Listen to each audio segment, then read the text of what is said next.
ये मेरे हाथ में एक मेडिसिन है जिसका नाम है क्लेरिथ्रोमाइसिन। अब clarithromycin different brand names Pakistan में आती है। क्लैरिसिट के नाम से भी आती है, क्लैरिटेक के नाम से भी आती है, क्लैसिट के नाम से भी आती है। ये बेसिकली एक एंटीबायोटिक है, मतलब ये बैक्टीरिया के अगेंस्ट काम करती है। सबसे पहले 1990 में ये डिस्कवर हुई और ये अब काम किस तरीके से करती है, ये है बैक्टीरियोस्टेटिक। मतलब ये है इसका कि ये बैक्टीरिया की प्रोडक्शन कम करती है। किस तरीके से कम करती है, ये 50S राइबोसोम्स के ऊपर अटैक करती है और बैक्टीरिया में जो प्रोटीन सिंथेसिस है वो रोकती है। जब बैक्टीरिया अपने अंदर प्रोटीन नहीं बनाता तो वो ग्रो नहीं कर सकता और अल्टीमेटली इससे इन्फेक्शन ट्रीट होता है। अब ये किस किस इन्फेक्शन को ये एंटीबायोटिक ट्रीट करती है? नंबर 1 पॉइंट, जो आपका गला खराब होता है जिसे हम फ्रेंजाइटिस कहते हैं, उसको ये ट्रीट करती है। इसके अलावा आपके पास जो फेफड़ों का इन्फेक्शन होता है जिसे हम नमूनिया कहते हैं, उसको ये ट्रीट करती है। जितने भी स्किन इन्फेक्शन होते हैं जिसमें आपके पास यहाँ पे जो ऊपर दाने बन जाते हैं, इम्पेटाइगो होता है या फिर सेलाइटिस होता है, ये उसको भी ट्रीट करती है। इसके अलावा जो आपके पास स्टमक अल्सर्स हैं उसमें भी ये यूज़ होती है, जिसमें ऑगमेंटिन साथ आप इस्तेमाल कर सकते हैं। और इसके अलावा इसके साथ आप जो है पीपीआई यूज़ करते हैं। अब इसकी डोजेज डिफरेंट आती है, 250 में भी आती है, 500 mg में भी आती है। अगर आप इसको स्किन इन्फेक्शन वगैरह के लिए इस्तेमाल कर रहे हैं तो वो आप 7 डेज के लिए इस्तेमाल करते हैं, 500 mg दिन में 2 दफ़ा। अगर आप इसे आप स्टमक अल्सर के लिए यूज़ करें तो पीपीआई के साथ और साथ में जो है ऑगमेंटिन के साथ आप इसे इस्तेमाल करते हैं 14 डेज के लिए।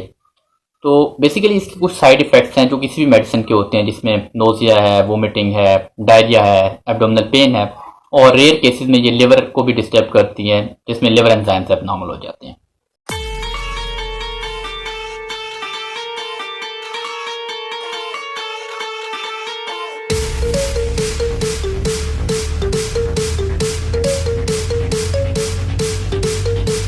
अस्सलाम वालेकुम दोस्तों, अगर आपको नमोनिया है, टाइफाइड है, टॉन्सिल्स है, कान में कोई इशू है, बीमारी है, कोई जल्द के अमराज है तो आप रिथमो 500 mg टैबलेट का इस्तेमाल कर सकते हैं।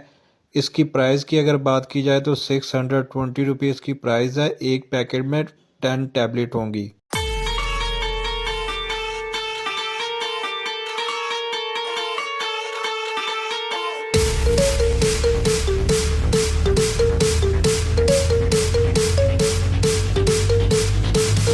अस्सलाम वालेकुम, मैं हूं डॉक्टर अली।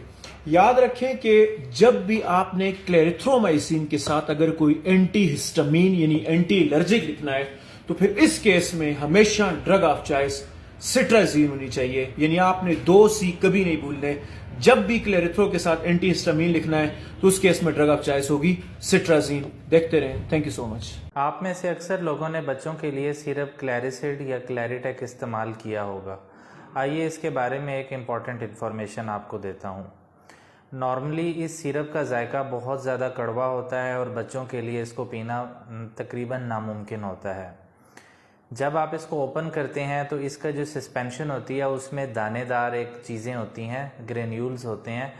और इसमें पेरेंट्स अक्सर क्या गलती करते हैं कि इसके अंदर पानी डाल के इसको बहुत ज़ोर से हिलाना या शेक करना शुरू कर देते हैं, जिसकी वजह से इसके अंदर जो ग्रेन्यूल्स होते हैं वो टूट जाते हैं और इसका जायका मज़ीद कड़वा कर देते हैं। तो इसको बनाने का सही तरीका ये है कि इसके अंदर आपने पानी डाल के और इसको बहुत जेंटली और आराम आराम से इसको मिक्स करना है। और ये ग्रेन्यूल्स इसमें मिक्स नहीं होते, ये इसी तरह रहते हैं।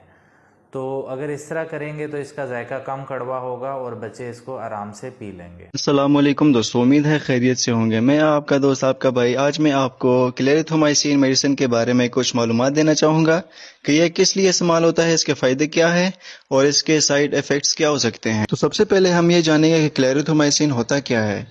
क्लेरिथ्रोमाइसिन एक नुस्खा की दवा है जो बैक्टीरियल इन्फेक्शन की एक वसी रेंज की रोकथाम के लिए इस्तेमाल होती है। क्लेरिथ्रोमाइसिन को अल्सर मुखालिफ अद्वियात के साथ मिलाकर पेट के अल्सर की कई अक़साम के इलाज के लिए भी इस्तेमाल किया जा सकता है। इसे बैक्टीरिया की वजह से होने वाले इन्फेक्शन से बचने के लिए भी इस्तेमाल किया जा सकता है। क्लेरिथ्रोमाइसिन एक एंटीबायोटिक मैक्रोलाइड के तौर पर इस्तेमाल किया जाता है। ये बैक्टीरिया की नशोनुमा को रोकने के लिए इस्तेमाल होता है। आमतौर पर हर 12 घंटे बाद खाने से पहले या खाने के बाद दिया जाता है इस मेडिसिन को। अगर आपका पेट खराब हो तो इसे खाने या दूध के साथ ले सकते हैं। अब बात करते हैं क्लेरिथ्रोमाइसिन के साइड इफेक्ट्स के बारे में। इस हाल का सबब बन सकता है मतली, वोमिटिंग, हेडेक और या मुंह के जायके में तब्दीली हो सकती है। तो दोस्तों मजीद ऐसी वीडियोस देखने के लिए मेरा अकाउंट लाइक करें, फॉलो करें, शेयर करें। तो मिलते हैं अगली वीडियो में। अपना बहुत सारा ख्याल रखिएगा। अल्लाह हाफिज।